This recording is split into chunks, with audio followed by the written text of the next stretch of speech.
بسم الله الرحمن الرحيم. قال الله تعالى في القرآن الكريم: يسألونك عن الروح قل الروح من أمر ربي. اللہ پاک نے قرآن پاک میں ارشاد فرمایا کہ اے نبی صلی اللہ علیہ وسلم، یہ کفار عرب اور عرب کے جتنے بھی لوگ ہیں آپ سے روح کے بارے میں پوچھتے ہیں کہ روح کیا ہے۔ یسألونک عن الروح، آپ ان سے کہہ دیجئے کہ روح، قل الروح من امر ربی، کہ یہ جو روح ہے یہ میرے رب کی طرف سے ہے، کہ میرے رب کا حکم ہے۔ تو قرآن پاک کی اسی آیت کو لے کر آج ہم بات کریں گے روح کے بارے میں کہ روح کیا ہے۔ اللہ پاک نے انسان کو دو چیزوں سے پیدا فرمایا، ایک انسان کا بظاہر وجود جو ہم سب کو پتہ ہے کہ مٹی سے پیدا فرمایا، اور دوسری چیز انسان کے اندر جو پیدا کی وہ اس کی روح ہے۔ یعنی ایک مکمل انسان دو چیزوں کے بغیر مکمل نہیں ہو سکتا۔ جسم کے لیے روح ضروری ہے اور روح کے لیے جسم ضروری ہے۔ جسم اور روح یہ دونوں ایک دوسرے کے لیے لازم و ملزوم چیزیں ہیں۔ تو دیکھیں، اللہ پاک نے اگر انسان کو جس مٹی سے پیدا کیا، مٹی سے بنایا، تو اس کی ضروریات زندگی بھی مٹی کے اندر ہی رکھ دیں۔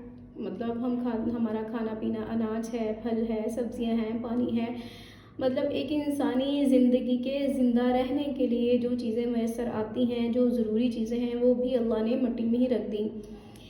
انسان کا وجود مٹی کا، انسان کی اس وجود کو زندہ رکھنے کے لیے جو کھانے پینے کی اشیاء ہیں وہ مٹی کے اندر سے نکالی، اور آخر انسان کو اللہ نے مٹی میں مٹی کر دینا۔ دوسری چیز جو آتی ہے وہ ہے روح، کہ جس کو میرے رب نے فرمایا من امر ربی، اے نبی آپ ان سے کہو کہ یہ میرے رب کی طرف سے ہے۔ روح ایک ایسی چیز ہے کہ جب یہ بھوکی ہوتی ہے، جب انسان کبھی بھی مطمئن اور تسلی نہیں دے سکتا خود کو۔ بہت ٹائم ایسا دیکھنے کو ملتا ہے ہمارے ساتھ، آپ کے ساتھ، سب کے ساتھ، کہ انسان کے پاس بینک بیلنس ہے، گاڑیاں ہیں، گھر ہیں، ہر چیز ہونے کے باوجود وہ کہتا ہے مجھے سکون نہیں ہے، میری زندگی میں سکون نہیں ہے، میرے گھر میں سکون نہیں ہے، مجھے دلی اطمینان نہیں ہے۔ کیسے ہوگا کہ جب ہم لوگ اپنے جسم کی ضروریات کو پورا کر رہے ہیں، وہ جسم جو مٹی میں مٹی ہو جائے گا، اس کی ضروریات مٹی سے مل رہی ہیں۔ اب مٹی سے جسم بنا تو اس کی ضروریات ہم اس کو دے رہے ہیں، مٹی کے اندر سے جو اناج ہے، جو ہمارا کھانا پینا ہے، جو پانی ہے، ہم اس کو احسن طریقے سے ضرورت سے زیادہ اس کو مہیا کر رہے ہیں۔ اور آپ ہر انسان آج اسی خواہش میں ہے کہ میں اپنے جسم پہ اچھا پہن لوں، میں اپنے جسم کو اچھی سواری دے دوں، میں اپنے جسم کو سونے کے لیے آرام گاہ دے دوں، اچھی آرام گاہ دے دوں، اپنی زندگی کو، اس جسم کو اچھی زندگی دینے کے لیے میں ہر وہ کوشش کر لوں جو میں کر سکتا ہوں۔ کہ دیکھیں، اگر اللہ نے انسان کو مٹی سے پیدا کیا ہے تو اس کی ضروریات بھی، جیسے میں نے پہلے بھی عرض کیا، مٹی سے ہی نکالی۔ تو جو دوسری چیز ہے، جو روح ہے انسان کے اندر، جو مین چیز ہے، جو اس مٹی کو کیڑے کھانے کے بعد، جسم کو کیڑے کھانے کے باوجود بھی وہ چیز رہے گی، وہ ہمارے مرنے کے بعد بھی رہے گی، وہ روح ہے۔ اور اللہ نے اگر جس طرح ہماری غذا ہے، مٹی کے اندر سے نکلنے والی چیزیں ہیں، ہمارے مٹی والے جسم کے لیے ضروری چیزیں ہماری مٹی سے ہی نکلنے والی غذا ہے، تو اسی طرح ہماری روح کی غذا بھی اللہ ہی کی طرف سے ہے۔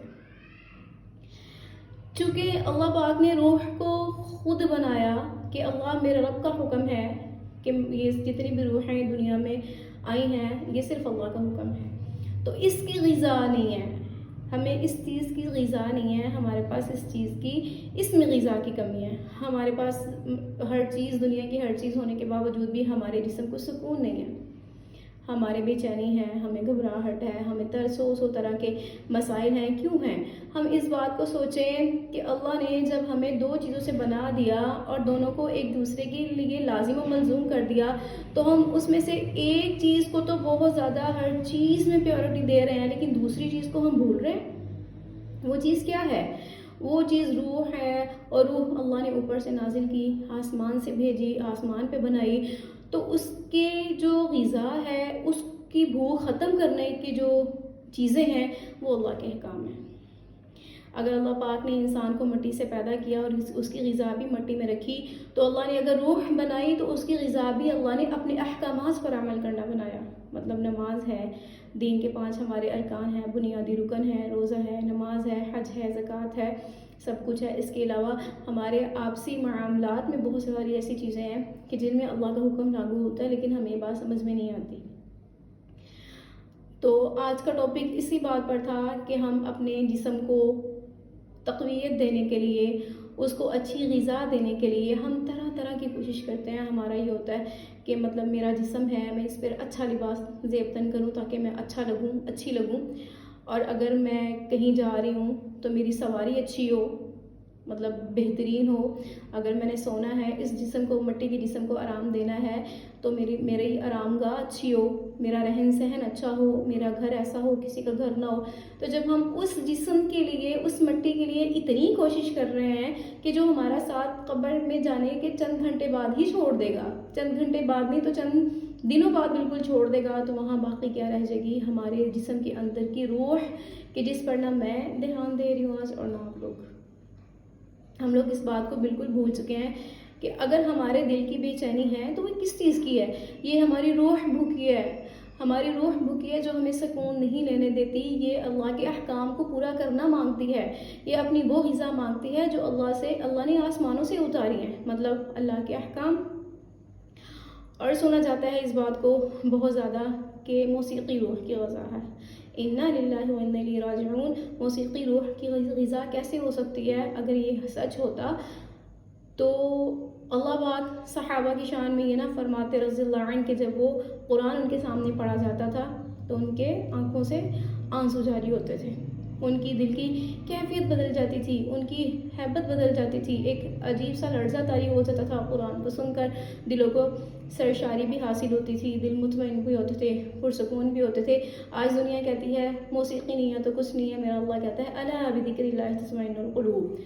اللہ پاک نے قرآن پہ جہاں بھی الا کا لفظ فرمایا تو انسانوں کو تنبیہ کرنے کے لیے، خبردار کرنے کے لیے، الا، غور سے سنو، الا بذکر اللہ تطمئن القلوب، کہ اللہ کا ذکر انسانوں کے دلوں کا قرار ہے۔ ٹھیک ہے، تو کہنے کا مقصد یہ ہے کہ جس طرح ہم اپنی اس مٹی سے بنے ہوئے جسم کی ہر آسائش کی ضرورت کا خیال رکھتے ہیں، ہر آسائش کا خیال رکھتے ہیں، اس کی ہر ضرورت کا خیال اس کی اپنی خواہش کے زیر اثر کر کے پورا کرتے ہیں، اسی طرح ہم لوگ اپنی روح کا بھی دھیان رکھیں، ہماری روح ہم سے کیا مانگتی ہے۔ جس طرح میں نے پہلے بھی عرض کیا کہ ہمارا جسم جو ہے مٹی سے بنا، تو مٹی سے بنی ہوئی چیز کی تو ہم بہت اچھی پرواہ کر رہے ہیں، اس کو ہر چیز میسر کر رہے ہیں، ضرورت سے زیادہ کر رہے ہیں، لیکن جو چیز اللہ نے روح پیدا کی اس کی غذا اللہ کے احکام ہیں، ہم ان کی طرف بھی دیکھیں۔ ہم ایک مرتبہ اس چیز کو نوٹس کریں، میرے پاس سب کچھ ہونے کے باوجود بھی، میرے پاس بینک بیلنس ہے، میرے پاس گاڑی ہے، ہر چیز ہے، اگر نہیں بھی ہے تو ایک جو اللہ انسان کو ایک جو سکون کی کیفیت عطا فرماتے ہیں نا، وہ بہت بڑی چیز ہے۔ دنیا میں سب سے بڑی چیز ہی اللہ کی طرف سے جو انسان کا، ایک مومن کا دل مطمئن ہوتا ہے نا، اس سے بڑی چیز اللہ نے دنیا میں کوئی رکھی ہی نہیں۔ اور ہمارا دل اللہ کی طرف سے، اللہ کی جانب سے مطمئن کیسے ہوگا؟ مطلب ہمارے دل کو قرار اور سکون کب ملے گا؟ ہم اپنی طبیعت میں کب بحال ہوں گے؟ کہ جب ہم اپنے جسم کے ساتھ ساتھ اپنی روح کا بھی خیال رکھیں گے۔ اور میں پھر کہہ رہی ہوں کہ ہماری روح کی غذا، چونکہ روح کو اللہ نے آسمان سے بھیجا، آسمان سے نازل کیا، تو اس کی غذا بھی اللہ نے آسمان میں ہی رکھی۔ نماز پڑھیں گے ہماری روح سرشار ہو جائے گی، ہم جو ہے وہ جھوٹ سے بچ جائیں گے، ہماری طبیعت میں تقویت آ جائے گی۔ مطلب روح بھوکی ہوتی ہے جو مانگ رہی ہوتی ہے، اور ہمیں اس چیز کو بہت زیادہ سوچنا چاہیے، اس چیز کو بہت زیادہ نوٹس کرنا چاہیے کہ یہ روح ہی ہمارا ساتھ دے گی۔ جب خبر میں ہمیں دفنانے والے پیچھے آ جائیں گے، 4 دن 5 دن 6 دن 10 دن بعد ہمارا جسم ختم ہو جائے گا، مٹی میں مٹی کر دینا اللہ نے، لیکن جو چیز باقی رہ جائے گی اس کے بارے میں اگر آج ہم نے محنت کر لی خود پہ، مطلب اس کو روح کی پراپر غذا دے دی، جب ہی ہمارے لیے جات ہوگی انشاءاللہ۔ تو اللہ پاک ہم سب کو کہنے سننے سے زیادہ ان باتوں پر عمل کرنے کی توفیق عطا فرمائے، اور انشاءاللہ عزم کر لیں، ارادہ کر لیں اس چیز کا کہ جیسے ہم لوگ اپنے جسم کو بہترین زندگی دے رہے ہیں اس کی بھوک ختم کرنے کے لیے، ایسے ہی ہم جو اللہ نے ہمارے جسم میں دوسری مین چیز رکھی ہے روح، اس کے لیے بھی ایسے ہی بھرپور کوشش کریں کہ ہماری روح بھی ہمیشہ تر و تازہ ہو۔ یقین کریں خدا را جب ہماری روح سرشار ہوگی ہمارا اپنا دل مطمئن ہوگا، ہمارے منہ سے ہمارے دل سے خود ہی ایسے خیالات نکلیں گے کہ جس پر اللہ ہی انشاءاللہ راضی ہوگا۔ آخر دعوانا الحمدللہ رب العالمین۔